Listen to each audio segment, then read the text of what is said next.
Cette conférence très largement a été retranscrite. Elle se trouve dans cet ouvrage que je cite régulièrement.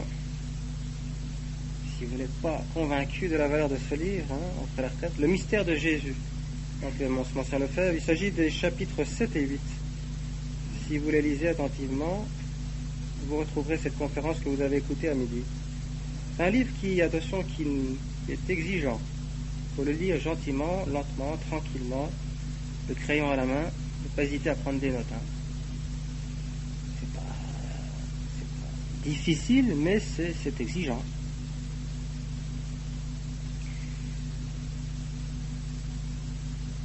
Alors, donnons quelques notions, tout d'abord, pour commencer au sujet de la liturgie.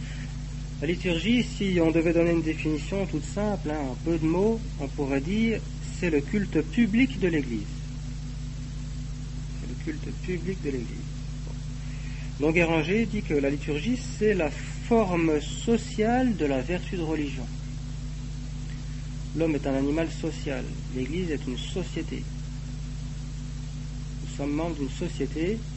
Et donc, la vertu de religion, c'est la vertu de religion de chacun des membres, pris individuellement, mais c'est aussi une vertu qui se pratique au plan social.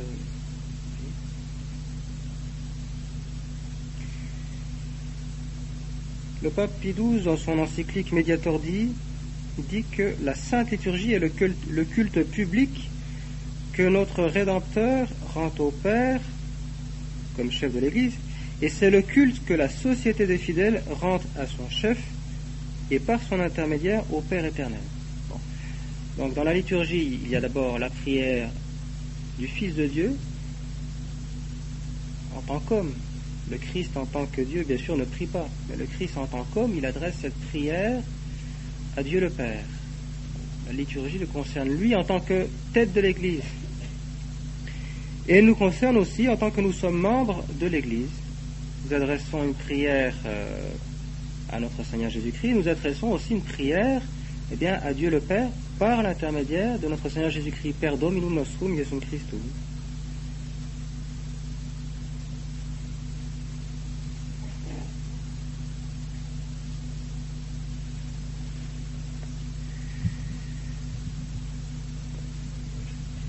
Dans son ouvrage le plus connu, L'âme de tout apostolat, Don Chotard, qui était un fils de Saint Benoît, un moine blanc, puisque c'était un trappiste, il a toute une partie très belle que je vous invite à lire, à méditer. En fait, c'est dans la 5e partie de son ouvrage, L'âme de tout apostolat. Donc, c'est le 3e, dans la 5e partie, la vie liturgique, source de vie intérieure, donc d'apostolat.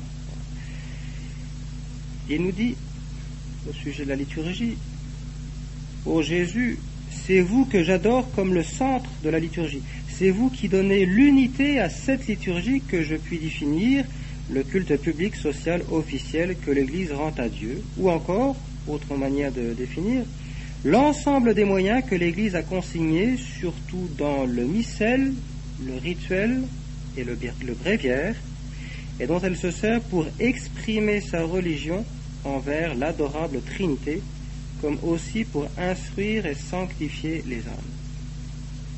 Instruire et sanctifier. Instruire, on dit que la liturgie c'est un monument de la tradition, c'est un boulevard de la foi. Bon. Nous ne parlerons pas de cela ce soir, puisque nous allons mettre l'accent surtout sur l'aspect spirituel, nourriture spirituelle de notre âme, source de vie intérieure, mais notez bien que cette prière officielle de l'Église, cette prière publique, elle est fondée sur le roc de la doctrine. Elle est fondée sur le dogme. C'est pour ça que les auteurs insistent beaucoup sur la valeur objective de la prière publique de l'Église. On peut se tromper lorsqu'on prend entre les mains tel ou tel ouvrage de piété, surtout les ouvrages du XIXe siècle. On peut partir assez facilement dans la piété sentimentale, œuvre des hommes, plus ou moins poétique. Bon, la liturgie, c'est pas une piété sentimentale, c'est vraiment une piété fondée sur le dogme. Vous voyez ? Il y a cet adage liturgique dont vous avez peut-être déjà entendu parler, lex orandi, lex credendi, ou l'inverse d'ailleurs, lex credendi, lex orandi, c'est-à-dire que la loi de la prière, va de pair avec la loi de la croyance, c'est-à-dire que nous prions sur ce que nous croyons, et nous croyons ce que nous prions. La loi de la croyance, donc notre foi, eh bien, elle vient en quelque sorte étayer, nourrir notre prière. Ça, c'est important. C'est important parce que c'est premier. D'abord la foi, d'abord la doctrine. Nous pourrons aller boire donc aux sources de grâce, parce que nous savons que tout cela c'est solide, c'est vraiment la prière de l'Église, c'est la prière de notre Seigneur Jésus-Christ, donc nous ne risquons pas de nous tromper, d'être dans l'illusion. Alors il faut dire avec Don Marmion, le bienheureux Don Marmion, que les mystères du Christ sont nos mystères. Il revient sans arrêt sur cette vérité comme une antienne, comme un leitmotiv dans son ouvrage Le Christ dans ses mystères. Bon, les ouvrages de Don Marmion, ce ne sont pas des ouvrages qu'il a écrits lui-même, ce sont des conférences qu'il faisait à ses moines et qui ont été donc bien mises par écrit par ses disciples. Et il y a trois recueils finalement de conférences qu'il a pu relire lui-même de son vivant, et donc il a posé sa signature vraiment. C'est le Christ, vie de l'âme, le Christ dans ses mystères et le Christ idéal du moine. Il y a d'autres ouvrages de Don Marmion, mais qui sont des ouvrages posthumes. Alors dans cet ouvrage très beau, le Christ dans ses mystères, Don Marmion insiste beaucoup là-dessus. Les mystères du Christ sont nos mystères, et pour cela, eh bien, il donne trois raisons. La première raison, c'est que le Christ les a vécus pour nous. Le Christ, d'abord, il s'est incarné pour nous sauver. Tout ce qu'il a fait, il l'a fait pour nous.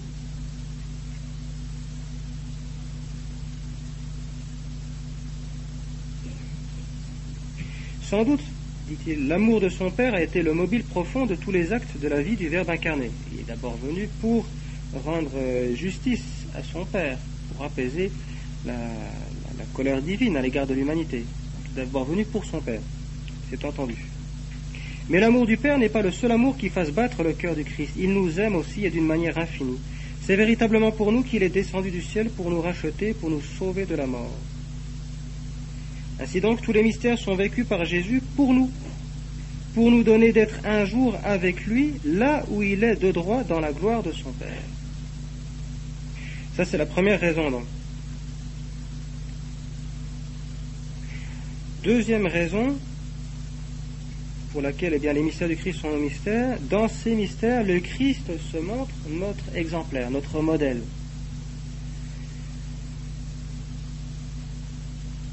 On peut penser que spécialement lorsque notre Seigneur Jésus-Christ était entouré justement des disciples, les apôtres, les disciples, même les foules importantes, chaque geste devait être étudié. Tout ce qu'il nous a montré de lui, c'était vraiment pour nous donner l'exemple à suivre. Il souhaitait que nous l'imitions.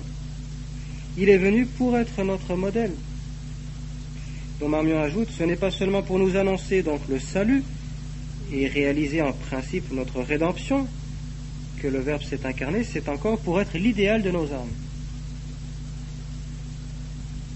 Le Christ Jésus, c'est Dieu vivant au milieu de nous, c'est Dieu apparu, rendu visible, tangible, mis à notre portée et nous montrant par sa vie autant que par ses paroles le chemin de la sainteté.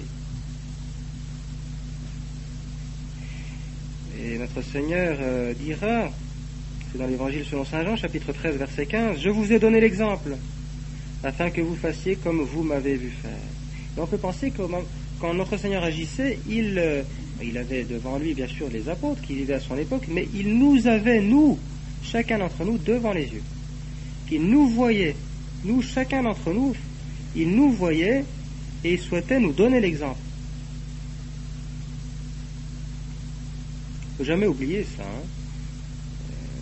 Même et surtout lorsqu'on médite la passion de notre Seigneur Jésus-Christ, c'est vrai qu'on voit qu'il est réduit à l'état d'un loque humain, un ver de terre, mais la divinité est là. Il est Dieu. Il est Dieu. Il nous voit lorsqu'il agit. Donc le Christ les a vécus pour nous, les mystères. Dans ces mystères, le Christ se montre notre exemplaire. La troisième raison, le Christ ne fait qu'un avec nous. Vous voyez, déjà nous avions parlé un petit peu de cela. Il ne s'agit pas simplement d'imiter notre Seigneur Jésus-Christ comme ça de l'extérieur. Il est le cep, nous sommes les sarments, nous sommes incorporés à notre Seigneur Jésus-Christ par la grâce, puisque nous devenons participants de la nature divine. Saint Paul en parle sans arrêt dans ses épîtres. Nous sommes un, nous faisons un avec le Christ. Donc c'est une raison plus haute, plus profonde, plus intime, qui rend nôtre le mystère du Christ. Non seulement, dit Don Marmion, Jésus les a vécus pour nous, non seulement ils sont pour nous des modèles, mais encore dans ces mystères, le Christ ne fait qu'un avec nous. C'est en lui que Dieu le Père nous a choisis, non en dehors de lui. Dieu ne nous sépare pas de son Fils Jésus. S'il nous prédestine à être conforme à son Fils, c'est pour que son Fils soit le premier-né d'une multitude de frères. L'Église, dit saint Paul, c'est le corps du Christ, et le Christ en est la tête. Voyez. Donc le Christ plus les membres, donc les membres de l'Église, chacun d'entre nous, nous formons ce que saint Augustin appelle le Christ total. Le Christ total.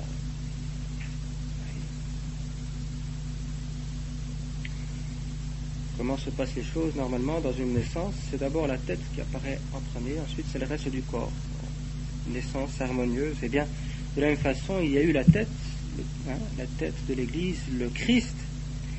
Puis ensuite, eh bien, ce sont les membres qui viennent, c'est chacun d'entre nous, et c'est nous tous ensemble. Nous tous ensemble, nous formons le Christ total avec notre Seigneur Jésus-Christ.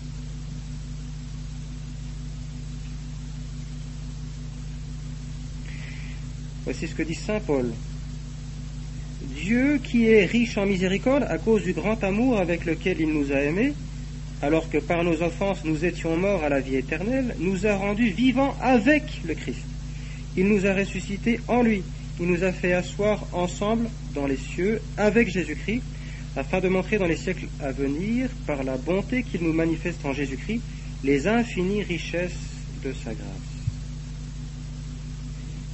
C'est saint Paul qui dit que nous avons été ensevelis avec le Christ dans sa mort, dans le tombeau, et nous ressuscitons avec lui. Nous montons avec lui au ciel. C'est pour ça que les mystères du Christ sont nos mystères. C'est très beau de voir que nous revoyons la vie du Christ chaque année. Nous entamons un nouveau cycle ecclésiastique, un nouveau cycle liturgique chaque année. Nous allons revoir comme ça chaque année la vie du Christ, et c'est pas simplement quelque chose que nous allons regarder, que nous allons étudier, c'est vraiment une vie. À chaque mystère est affectée d'une certaine manière une grâce particulière que le bon Dieu a prévu de nous donner de toute éternité. Celui qui vit la liturgie, qui suit pas à pas notre Seigneur Jésus-Christ tout au long du cycle liturgique, eh bien il va recevoir des grâces comme ça, et des grâces différentes. On ne voit pas les grâces, on ne les touche pas, c'est insensible, c'est spirituel, surnaturel, mais ce sont des grâces bien différentes comme ça que le bon Dieu a prévu de nous donner tout au long de l'année liturgique.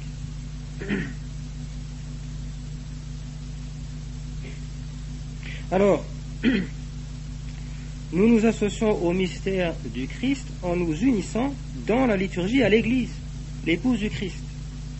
Bossuet disait, l'Église, c'est tout simplement, c'est Jésus-Christ répandu et communiqué.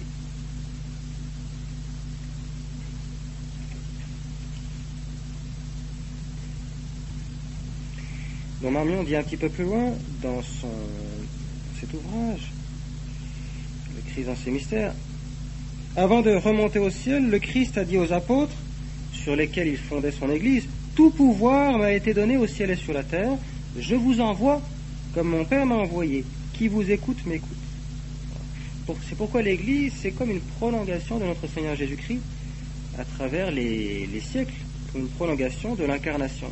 Jésus-Christ reste présent avec nous par l'Église.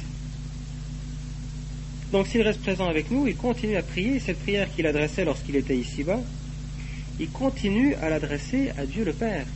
Et donc nous sommes simplement invités à joindre notre voix à celle de notre Seigneur Jésus-Christ. Matériellement, c'est ça qui se passe, c'est que nous joignons notre voix à celle de notre Seigneur Jésus-Christ. Mais de manière plus profonde, il n'y a qu'une seule voix. C'est-à-dire que dans la liturgie, c'est notre Seigneur Jésus-Christ qui prie à travers nous, qui loue Dieu à travers nous, qui offre à travers nous, etc. C'est beau, ça.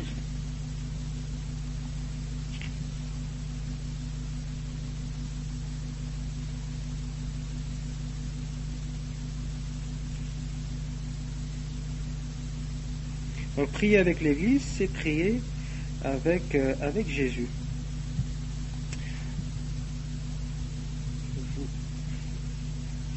Et une sainte femme, elle n'est pas encore canonisée, elle le sera sans doute un jour, Élisabeth Le Sœur. Élisabeth Le Sœur a écrit un cahier de résolution, elle a tenu un journal, elle a vécu à la fin du 19e siècle, elle est morte au début du 20e siècle, à 48 ans, elle est morte en 1914, et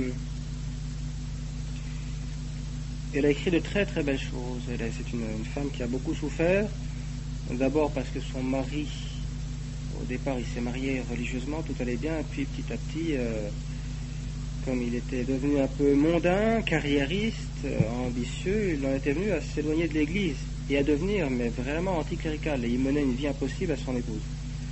Alors elle a porté sa croix pendant des années, c'était extrêmement douloureux. Deuxième épreuve terrible, c'est qu'elle a eu une maladie assez mystérieuse qui la faisait beaucoup souffrir et qui l'a empêché d'avoir des enfants. Elle est restée stérile, épreuve supplémentaire. Mais son cahier de résolution, que je vous recommande beaucoup, tout à tous, cahier de résolution, qui vient d'être réédité par les éditions du Laurier. Bon, tout n'est pas bon dans cette maison d'édition, mais il y a quelques plaquettes comme ça qui sont intéressantes. Elle a des paroles vraiment édifiantes sur la croix qu'il faut porter, etc. Et ce passage aussi sur la liturgie. La liturgie catholique a pour moi un charme immense. J'aime vivre au cours de l'année cette grande vie collective de l'Église, m'unir à ses joies, à ses douleurs, joindre mes faibles prières aux siennes, ma pauvre voix à sa voix puissante. Il m'est doux de parcourir le cycle liturgique, revivant l'existence du Sauveur, de son incarnation à sa mort et à son ascension. De lui dire par les accents des prophètes, des pères, des saints de tous les âges, ma foi et mon amour. D'adorer avec ceux qui l'ont adoré au cours des siècles. De m'offrir à lui, avec les bergers, les disciples, les martyrs, avec les âmes de tous les temps. De me sentir une unité vivante dans la grande unité catholique et de venir après tant d'autres et avant ceux qui me suivront apporter mes hommages à l'enfant Dieu, au Christ souffrant, au Seigneur ressuscité. Et elle termine ainsi ce passage. Comme je plains de toute ma pieuse sympathie ceux qui ignorent tout de ces traditions et de nos joies chrétiennes, qui les ont repoussées dédaigneusement pour ne pas les avoir assez pleinement jadis comprises et savourées, qui parfois les haïssent. Peut-être qu'elle faisait allusion à son mari. Comme je regrette de ne pouvoir attirer ces âmes à Jésus, et comme je prends en ce moment la résolution de prier, souffrir et agir avec plus de ferveur et d'humilité que jamais en faveur de ces pauvres cœurs égarés. Son mari donc découvrira le journal de son épouse, les écrits de son épouse après son décès. Donc elle meurt à 48 ans, et lui, en fouillant peut-être un peu dans ses affaires, il tombe sur ses carnets de notes, et vraiment c'est extraordinaire, lui qui était vraiment, mais alors devenu un ami de la franc-maçonnerie, etc., un anticlérical, un militant, il va se convertir en lisant le journal de son épouse. Il va se convertir, il a été marié pendant 25 ans, et alors il se convertit, il va devenir religieux dominicain, prêtre. Voilà. Il a été marié 25 ans, il sera prêtre 27 ans. Une vie bien remplie. Donc ça c'est très très beau, ça je vous le recommande beaucoup.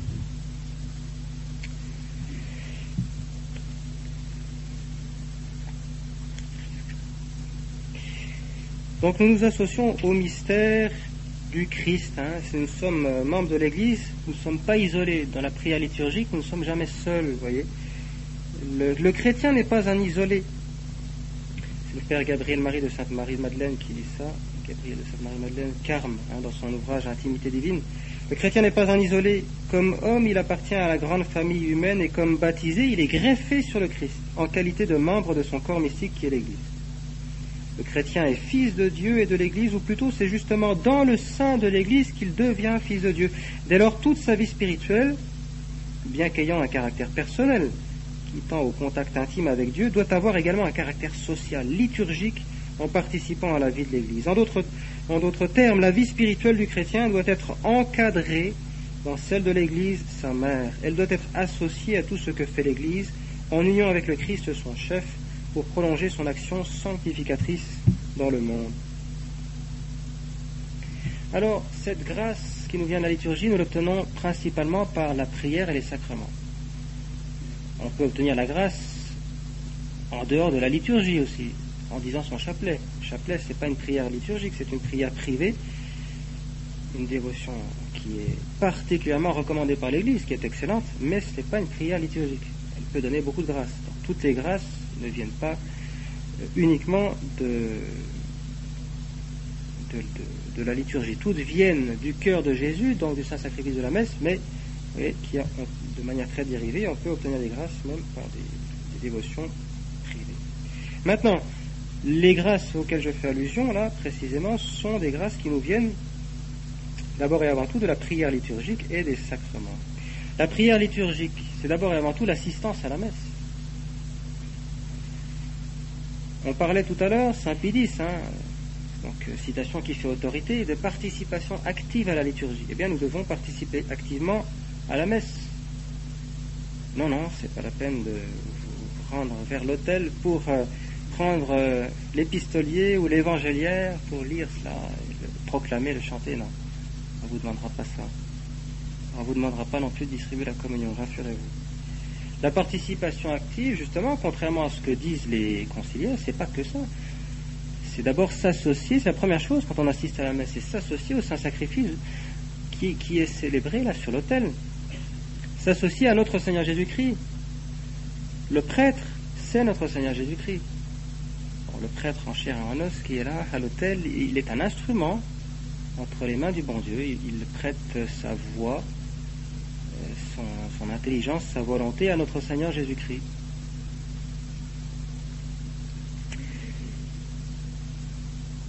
Alors, pour l'assistance à la messe, donnons quelques conseils. Ces conseils nous sont donnés par le Père Garrigou-Lagrange.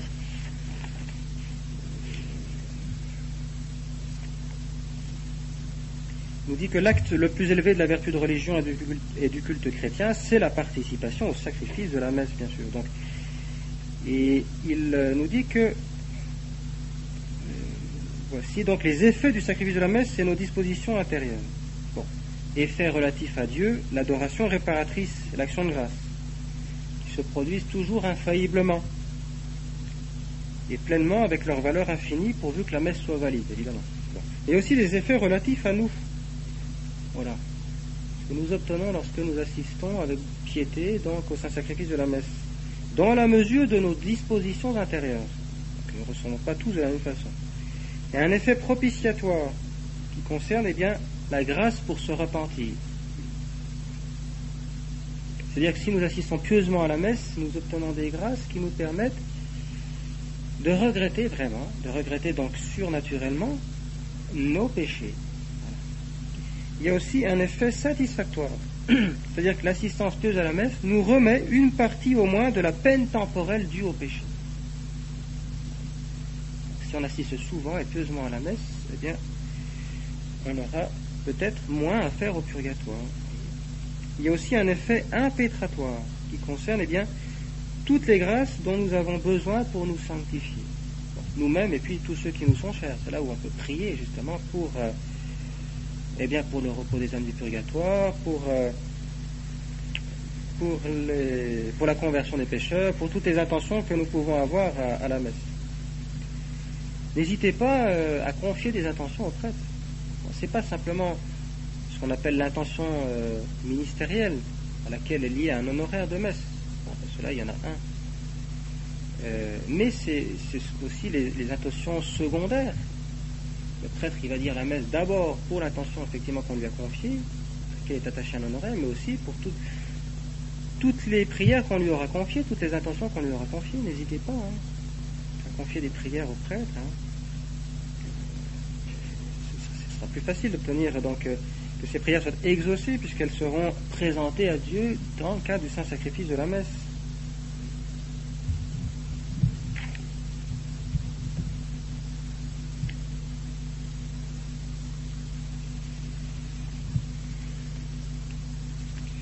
Le Père Gabriel de Sainte-Marie-Madeleine nous dit encore: la meilleure manière d'assister à la Sainte Messe et celle qui nous fait participer davantage à l'action sublime qui se déroule sur l'autel.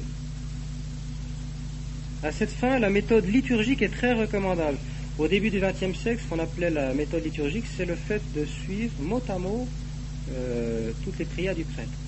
C'est d'ailleurs une très bonne chose qu'on ait pu éditer tous ces missels. Maintenant, chacun peut avoir son propre missel. Un beau missel relié qu'on garde toute la vie.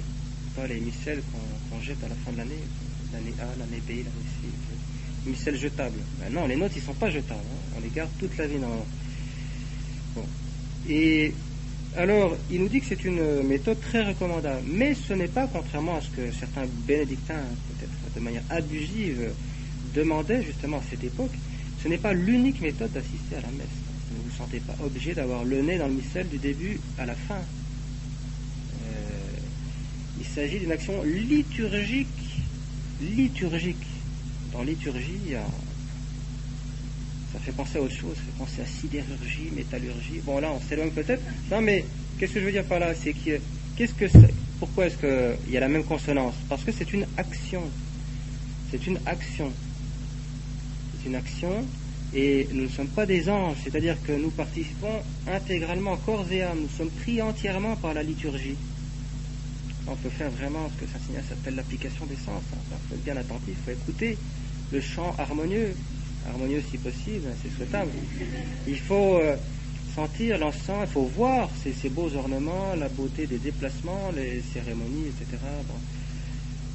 Participer, c'est être attentif, c'est essayer d'enregistrer le plus possible, non seulement cela, mais de donner sa voix aussi, de chanter aussi. Vous savez, il n'y a que toute petite minorité de gens qui sont incapables de chanter.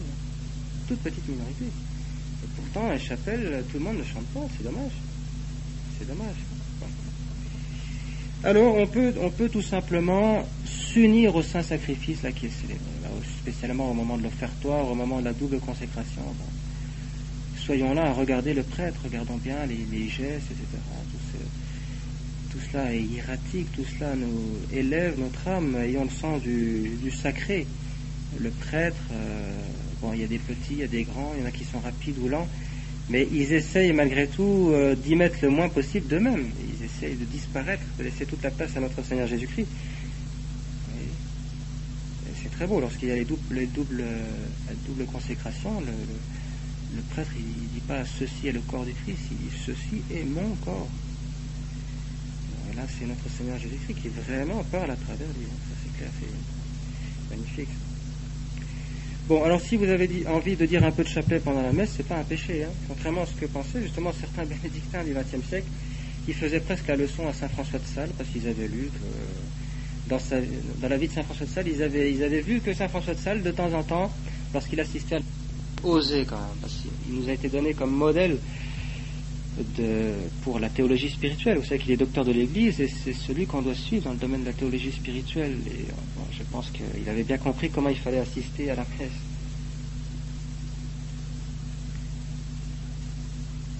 Dire un petit mot au sujet des collectes. Monseigneur Lefebvre, il faisait allusion à midi.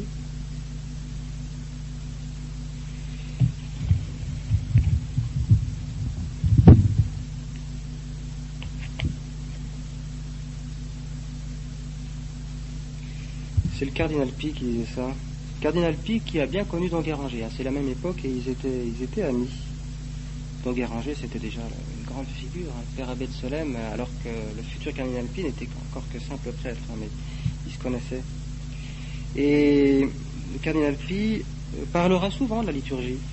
Et il aura quelques paroles intéressantes au sujet des oraisons de l'Église. Mes frères, disait-il, que je plains les cœurs qui ne sentent pas tout ce qu'il y a d'esprit et de vie dans ces oraisons de l'Église.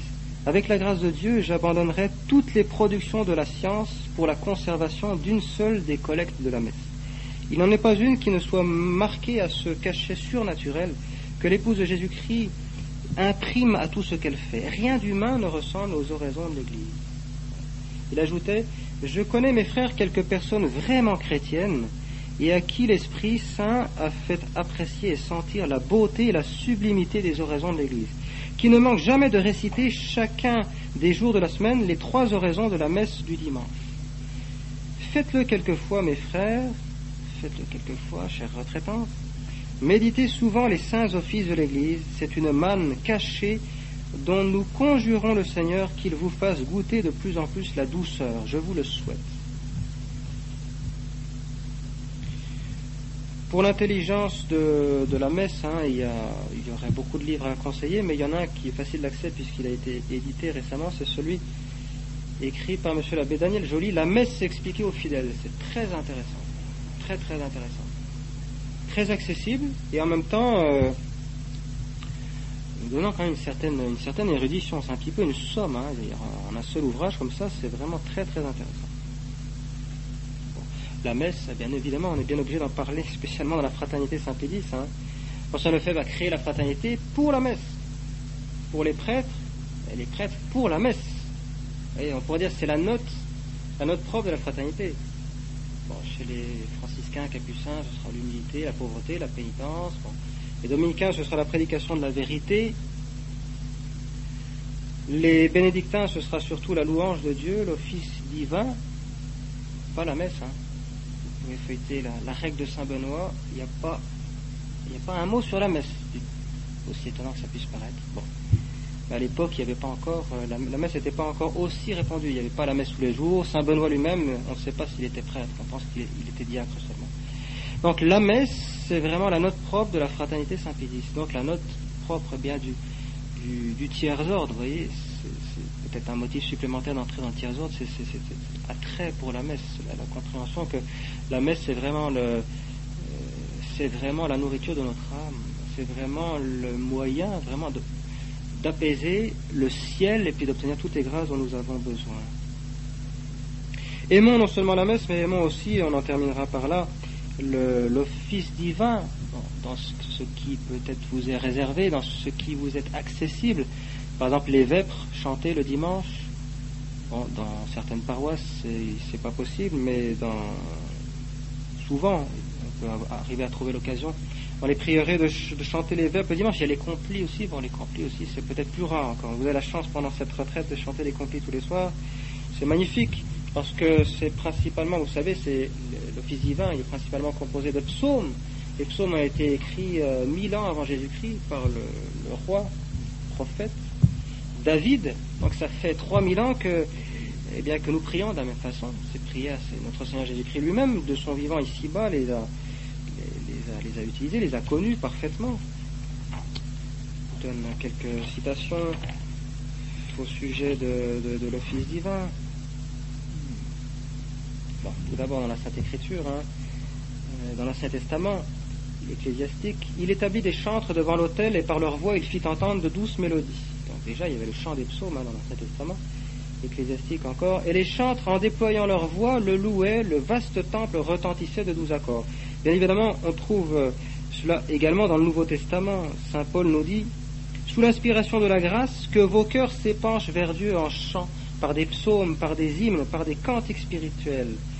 Il ajoute, entretenez-vous les uns les autres de psaumes, d'hymnes et de cantiques spirituels, chantant et psalmodiant du fond du cœur en l'honneur du Seigneur.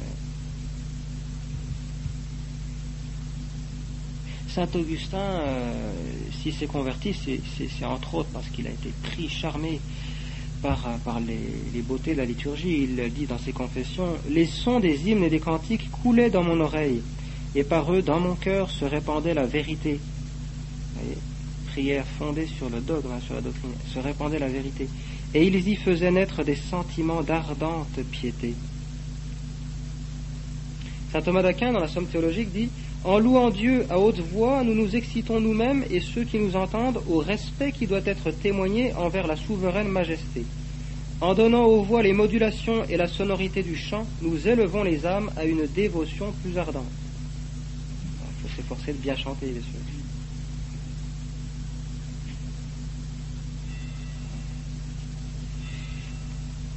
Donc nous obtenons toutes ces grâces, cette nourriture spirituelle, principalement par la prière dont je viens de parler, donc l'assistance à la messe, l'office divin, également par les sacrements. Les sacrements, vous en avez déjà entendu parler à l'occasion de cette retraite, c'est principalement l'Eucharistie.